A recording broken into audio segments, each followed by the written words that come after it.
일본이 지금 전례 없는 위기를 맞이하고 있습니다. 150년 주기로 찾아오는 난카이 대지진의 위험이 고조되는 가운데 후지산 폭발의 불길한 징후까지 곳곳에서 포착되고 있기 때문인데요. 전문가들은 후지산이 폭발할 경우 최소 267만 명이 긴급 대피해야 할 것으로 예측하고 있습니다. 하지만 일본 정부는 아직까지 구체적인 대책을 내놓지 못하고 있는 상황입니다. 이런 절망적인 상황은 여기서 그치지 않습니다. 홋카이도는 이틀 동안 2m가 넘는 기록적인 폭설로 혼란에 빠졌고 사이타마 현에서는 도로 한복판에 지름 40m에 달하는 거대한 싱크홀이 발생했습니다. 하지만 일본 정부는 여전히 걱정하지 말라는 말만 되풀이하고 있어 국민들의 불만이 하늘을 찌르고 있습니다. 바로 이때 일본의 민낯을 적나라하게 드러낸 충격적인 사건이 발생했습니다. 우연히 한국의 재난 대응 시스템을 접한 일본의 한 전문가가 정부 회의장에서 일본은 20년 전에 멈춰 있었다며 폭탄 선언을 한 것입니다. 순식간에 회의장은 아수라장이 되었고 이 발언은 일본 전역에 큰 파장을 불러일으켰습니다. 그런데 여기서 주목해야 할 점이 있습니다. 바로 일본의 주거 시스템, 특히 난방 시스템의 문제입니다. 혹한과 재난 상황에서 일본의 가정들이 겪는 어려움이 수면 위로 떠오르게 된 것이죠. 이와 관련해 독일의 한 여성 기자가 경험한 특별한 이야기 시작합니다. 독일에서 자란 제게 이것은 너무나 당연한 진리였어요.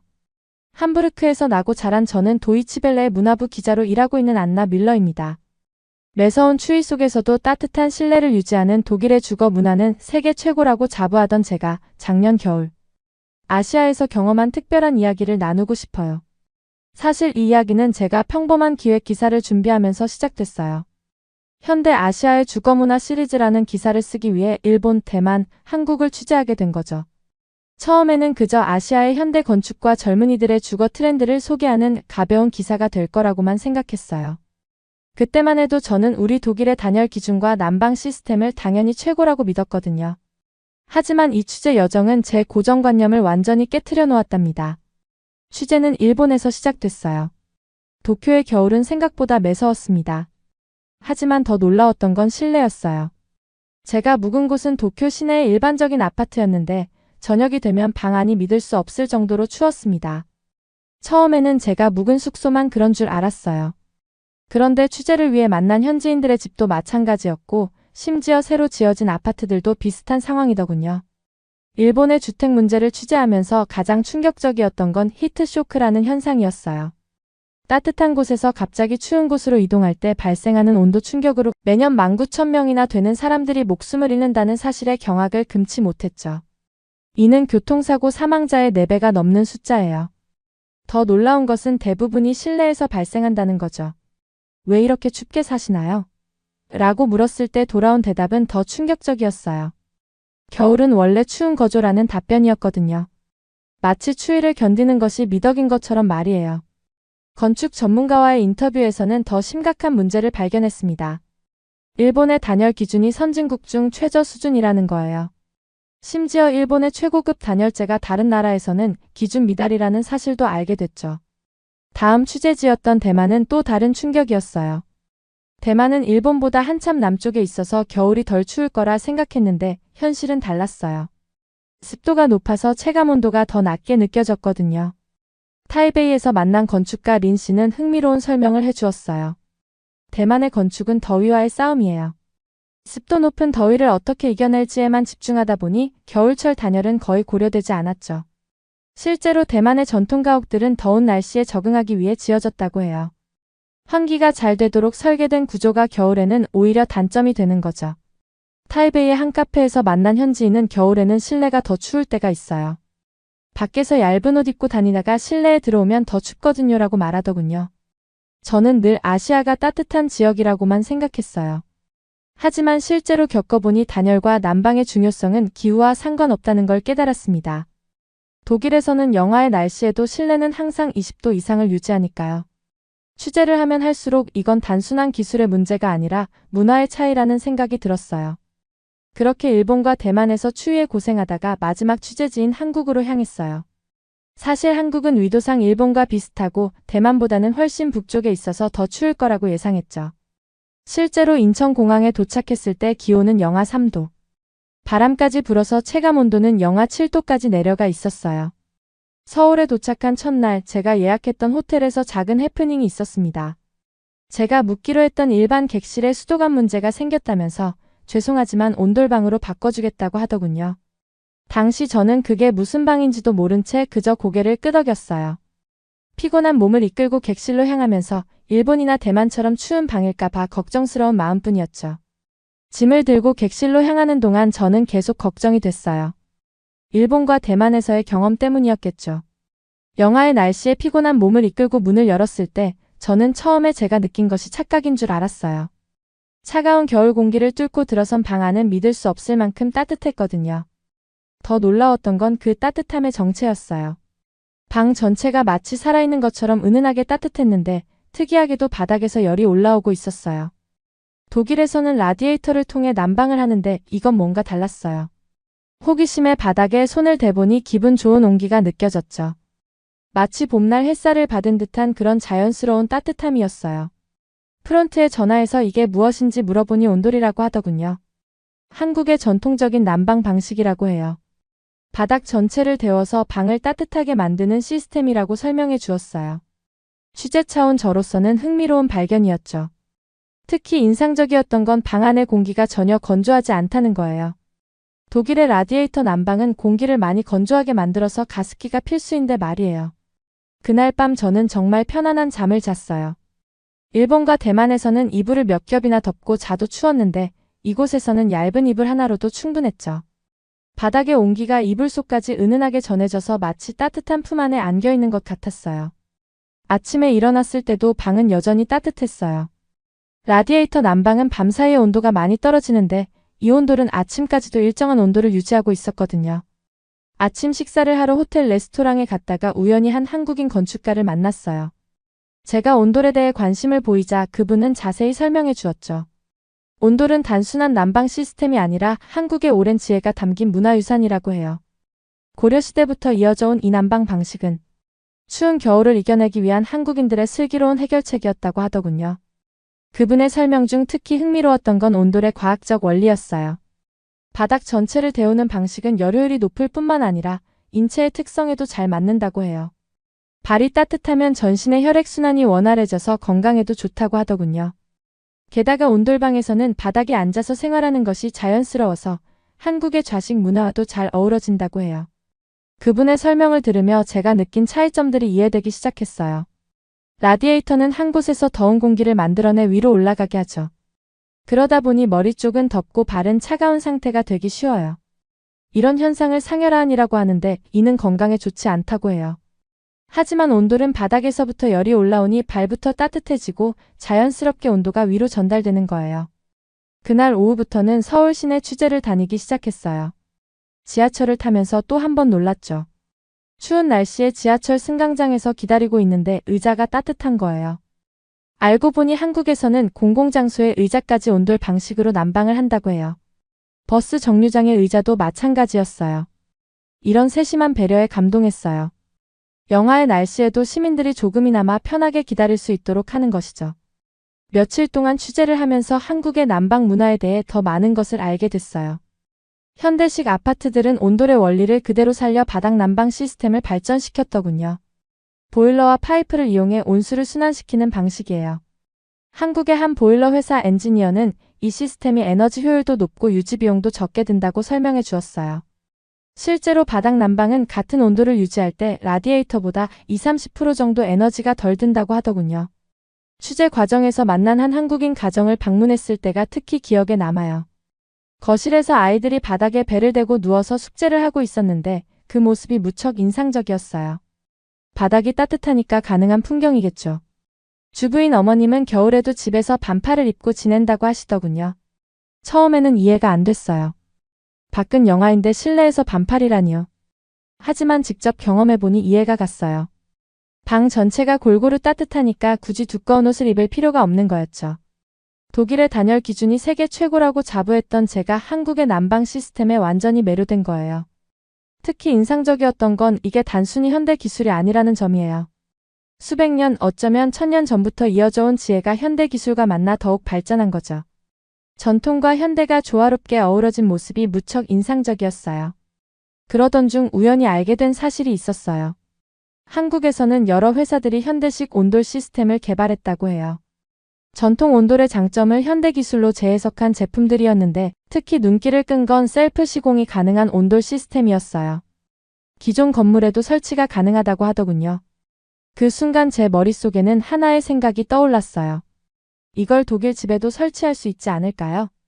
그렇게 저는 한국의 현대식 온돌 시스템에 대해 더 구체적인 정보를 찾아보기 시작했어요. 독일로 돌아온 후에도 한국의 온돌은 계속 제 머릿속에 맴돌았어요. 한국에서의 취재 내용으로 기사를 몇 편 써서 보냈는데 편집장님이 특히 온돌 시스템에 관심을 보이시더군요. 우크라이나 전쟁으로 인한 에너지 위기가 한창이던 때라 더욱 시의적절한 주제였던 것 같아요. 집으로 돌아와 보니 독일의 겨울이 더 춥게 느껴졌어요. 라디에이터 앞에 앉아 있으면서 자꾸 한국의 온돌방이 생각났죠. 특히 머리는 답답하게 덥고 발은 차가운 이 불균형한 온도가 더 신경 쓰이기 시작했어요. 그래서 본격적으로 온돌 시스템 설치를 알아보기 시작했죠. 인터넷으로 한국의 현대식 온돌 시스템에 대해 찾아보니 다행히도 셀프 시공이 가능한 제품들이 있더군요. 하지만 설치를 결정하기까지는 신중한 고민이 필요했어요. 우선 가장 큰 문제는 비용이었죠. 한국에서 수입하는 비용까지 포함하면 꽤 큰 금액이었거든요. 하지만 다른 관점에서 생각해 보기로 했어요. 우크라이나 전쟁 이후 유럽의 에너지 상황이 많이 불안해졌잖아요. 천연가스 가격은 계속 오르고 있었고 에너지 위기는 당분간 계속될 것 같았어요. 이런 상황에서 에너지 효율이 좋은 난방 시스템을 설치하는 건 장기적으로 봤을 때 오히려 현명한 투자가 될 수 있겠다는 생각이 들었죠. 결정적이었던 건 한국의 보일러 회사 엔지니어가 해준 말이었어요. 바닥 난방은 같은 온도를 유지할 때 라디에이터보다 20-30% 정도 에너지가 덜 든다고 했거든요. 간단한 계산을 해봤어요. 제가 사는 함부르크는 겨울이 길어서 난방을 많이 쓰는 편인데 매년 난방비가 꽤 큰 부분을 차지했거든요. 이 정도 에너지 절감이면 몇 년 안에 설치 비용을 회수할 수 있을 것 같았어요. 설치 준비를 하면서 전문가의 조언도 구했어요. 독일의 건축가 친구에게 자문을 구했더니 기술적으로는 충분히 가능하다고 하더군요. 다만 독일의 엄격한 건축 규정에 맞춰야 한다고 조언해줬어요. 다행히 셀프 시공용 온돌 시스템은 독일의 안전 기준도 충족하고 있었죠. 준비 과정에서 재미있는 일도 있었어요. 한국에서 온돌 시스템을 주문하려고 하는데 처음에는 직원들이 제가 독일에 설치하겠다는 말을 잘 믿지 않더군요. 유럽에서 온돌을 설치하려는 경우가 거의 없었나 봐요. 하지만 제가 기자이고 한국의 난방 문화에 대해 취재했다는 걸 설명하자 오히려 더 적극적으로 도와주셨어요. 배송 과정도 만만치 않았어요. 국제 운송료가 만만치 않았고 통관 절차도 복잡했죠. 독일의 까다로운 수입 규정을 맞추느라 서류 작업도 많았어요. 하지만 한국 회사 측에서 정말 친절하게 도와주셔서 무사히 제품을 받을 수 있었죠. 제품이 도착하고 나서는 또 다른 도전이 시작됐어요. 셀프 시공이 가능하다고는 하지만 저 같은 비전문가가 하기에는 쉽지 않은 작업이었거든요. 다행히 한국에서 상세한 설치 매뉴얼과 동영상을 보내주셨어요. 게다가 궁금한 점이 있을 때마다 화상으로 상담도 해주시고요. 설치 작업은 주말을 이용해서 진행하기로 했어요. 친구 2명이 돕겠다고 자원해줬죠. 한 명은 전기 기술자였는데 이게 정말 큰 도움이 됐어요. 바닥 난방 설치는 전기 공사도 포함되니까요. 작업을 시작하기 전에는 걱정이 많았지만 막상 시작하고 보니 생각보다 체계적으로 진행할 수 있었어요. 물론 예상치 못한 문제들도 있었어요. 제 집이 오래된 건물이다 보니 바닥이 완전히 평평하지 않았거든요. 게다가 독일의 전기 시스템과 한국 제품의 호환성 문제도 있었고요. 하지만 그때마다 한국의 기술 지원팀과 연락하면서 하나씩 해결해 나갔어요. 설치 작업이 한창일 때는 이웃들의 관심도 대단했어요. 독일에서는 본 적 없는 난방 시스템이니 호기심을 보이는 게 당연했죠. 공사 소음 때문에 양해를 구하러 갔다가 오히려 구경하러 오시는 분들도 있었어요. 특히 에너지 효율이 좋다는 말에 모두들 관심을 보이시더군요. 설치를 마무리하고 처음으로 시스템을 가동하던 날 저는 무척 긴장됐어요. 과연 한국에서처럼 잘 작동할까? 독일의 추운 겨울을 이겨낼 수 있을까? 그리고 무엇보다 제가 내린 결정이 과연 옳은 걸까? 하지만 제 고민이 무색할 만큼 시스템을 처음 켰을 때의 그 설렘이 아직도 생생해요. 바닥이 서서히 따뜻해지기 시작하더니 어느새 방 전체가 포근한 온기로 가득 찼죠. 한국에서 경험했던 그 익숙한 따뜻함이 제 집에서 다시 느껴지는 순간이었어요. 그동안의 고생이 다 보답받는 것 같았죠. 특히 기뻤던 건 제가 좋아하는 바닥 스트레칭을 집에서도 할 수 있게 된 거예요. 전에는 차가운 바닥 때문에 항상 요가 매트를 깔아야 했는데 이제는 바닥이 따뜻해서 매트 없이도 편하게 운동할 수 있게 됐어요. 아침에 일어나서 따뜻한 바닥에 발을 디디는 순간의 기분은 정말 특별해요. 가장 크게 느낀 변화는 아침에 일어났을 때였어요. 전에는 겨울철 아침이면 몸이 뻣뻣하고 찌뿌둥했는데 온돌로 바꾸고 나서는 훨씬 개운하게 일어나게 됐어요. 옛날 어르신들이 온돌이 건강에 좋다고 하신 게 이해가 되더군요. 이제는 아침마다 몸이 가벼워진 걸 실감해요. 첫 겨울이 시작될 때는 솔직히 조금 걱정됐어요. 독일의 겨울은 한국보다 훨씬 길고 추운데 과연 이 시스템이 잘 버텨줄까 하는 생각이 들었거든요. 하지만 그건 기우였어요. 영하 15도까지 내려가는 한겨울에도 실내는 항상 20도 이상을 유지했어요. 게다가 라디에이터 난방과는 달리 실내 공기가 건조해지지 않아서 가습기를 덜 틀게 됐어요. 에너지 사용량을 확인했을 때는 정말 놀랐어요. 작년 같은 기간과 비교해보니 난방비가 확실히 줄어들었더군요. 처음에는 제가 잘못 계산한 줄 알고 다시 확인도 해봤어요. 하지만 정말이었어요. 약 25% 정도 에너지 사용량이 감소한 거예요. 한국의 엔지니어가 말한 대로였죠. 친구들의 반응도 재미있었어요. 처음 집에 온 친구들은 다들 의아해했어요. 라디에이터가 없는데 어떻게 이렇게 따뜻하냐면서요. 바닥 난방이라고 설명하면 대부분 의심스러운 표정을 지었죠. 하지만 직접 경험해보고는 다들 생각이 바뀌더군요. 특히 저희 집에서 첫 번째 겨울 홈파티를 했을 때가 기억에 남아요. 그날은 제가 한국에서 배운 방식대로 바닥에 방석을 깔고 앉아서 파티를 했어요. 처음에는 다들 어색해했지만 시간이 지날수록 이 편안함에 푹 빠져들더군요. 한 친구는 너무 따뜻하고 편해서 그만 잠이 들어버렸을 정도예요. 그 후로 친구들이 자주 놀러 오기 시작했어요. 추운 겨울날이면 너네 따뜻한 집에서 모일까? 가 자연스러운 약속이 됐죠. 이웃들의 반응도 달라졌어요. 설치할 때는 공사 소음 때문에 민원이 들어올까 걱정했는데 오히려 관심을 가지고 물어보시더군요. 특히 위층의 노부부가 우리 집의 난방 시스템에 큰 관심을 보이셨어요. 노부부는 관절이 좋지 않으셔서 겨울이면 특히 고생하셨거든요. 우리 집에 초대해서 직접 체험해보시라고 했더니 정말 좋아하시면서 본인들도 설치를 고려해보겠다고 하시더군요. 입소문이 퍼지면서 점점 더 많은 사람들이 관심을 보였어요. 같은 건물의 다른 이웃들도 궁금해하시고 친구들의 친구들도 문의해오고요. 독일의 한 육아 커뮤니티에서 제 이야기가 화제가 됐어요. 바닥이 따뜻해서 아이들이 놀기 좋다는 입소문이 났나 봐요. 실제로 조카가 놀러왔을 때 바닥에서 뒹굴며 놀길래 동영상을 찍어서 커뮤니티에 올렸는데 반응이 뜨거웠어요. 그러다 지역 신문에도 소개가 됐고 더 큰 언론사에서도 연락이 왔어요. 특히 기후 변화와 에너지 위기 시대에 우리 가정에서 할 수 있는 실천 방안으로 소개하고 싶다고 하더군요. 마침 제가 꼼꼼하게 기록해둔 에너지 사용량 데이터가 있어서 실제 절감 효과를 보여줄 수 있었죠. 무엇보다 우리 집에 방문한 기자들이 직접 바닥에 앉아보고는 놀라워했던 게 기억에 남아요. 한 기자는 이게 바로 제가 찾던 겨울철 난방 방식이에요 라며 연신 메모를 하더라고요. 이런 관심이 이어지면서 제 블로그의 구독자 수도 크게 늘었어요. 온돌 시스템 설치 과정과 사용 후기를 상세히 기록한 포스팅에 많은 분들이 관심을 보이셨거든요. 특히 에너지 사용량 변화를 그래프로 정리한 내용에 반응이 좋았어요. 실제 데이터를 바탕으로 한 정보라 신뢰도도 높았고요.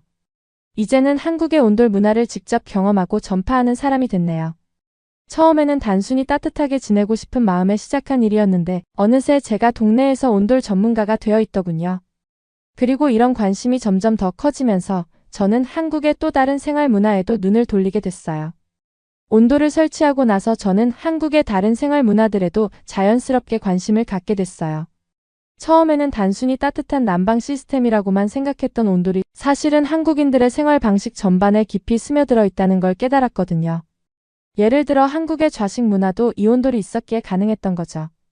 특히 흥미로웠던 건 온돌이 한국인들의 신체 문화에도 영향을 미쳤다는 점이에요. 바닥에 앉아서 생활하는 습관이 자연스럽게 골반의 유연성을 키워주고 혈액순환에도 도움이 된다고 해요.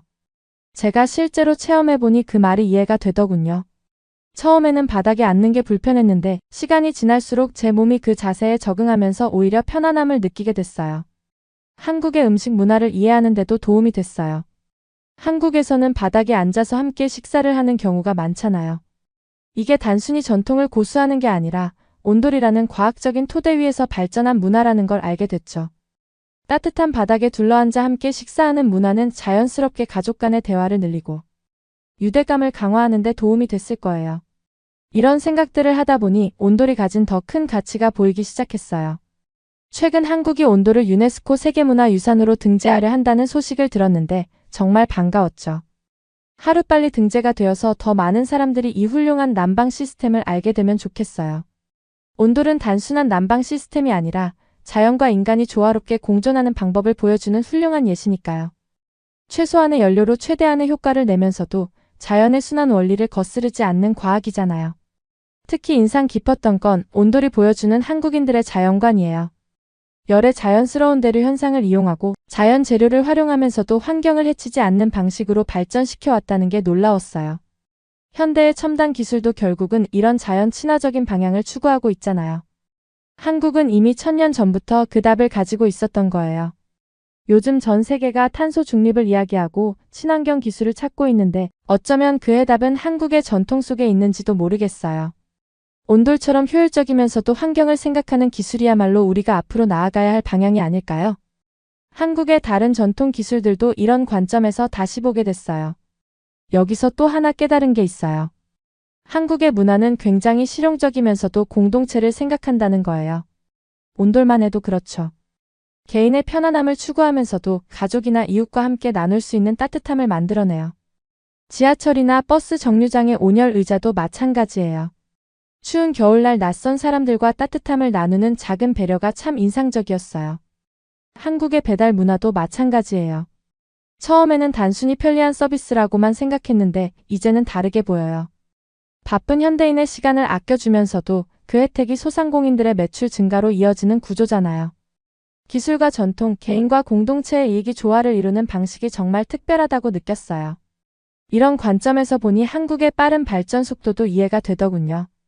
전통의 지혜를 버리지 않으면서도 새로운 것을 받아들이는데 두려움이 없는 거예요. 온돌을 현대식으로 발전시킨 것처럼 다른 문화들도 자기만의 방식으로 재해석하고 발전시키는 모습이 인상적이었어요. 이제 저는 매일 아침 따뜻한 바닥에서 일어나면서 한국을 생각해요. 단순한 난방 시스템을 넘어서 온기를 나누는 문화를 선물해준 것에 대해 감사하죠. 제 집은 이제 친구들과 이웃들이 모여 따뜻함을 나누는 공간이 됐어요. 마치 제가 한국에서 경험했던 그 포근한 느낌처럼요. 특히 요즘같이 에너지 위기와 기후변화로 어려운 시기에 한국의 지혜는 더욱 소중하게 느껴져요.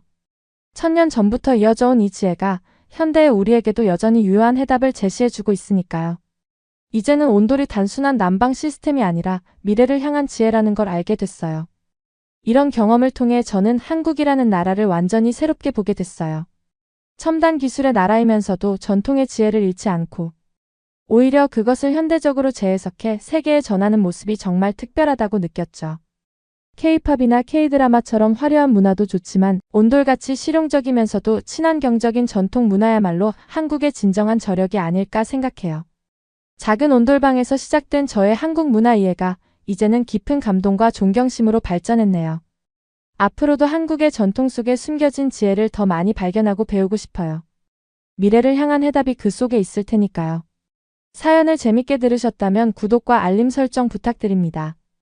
여러분의 구독과 알림 설정은 영상 제작에 큰 힘이 됩니다. 지금까지 외국인의 시선에서 한국의 감동에 빠진 이야기를 전해드리는 감동 다이브였습니다. 좋은 하루 보내세요. 감사합니다.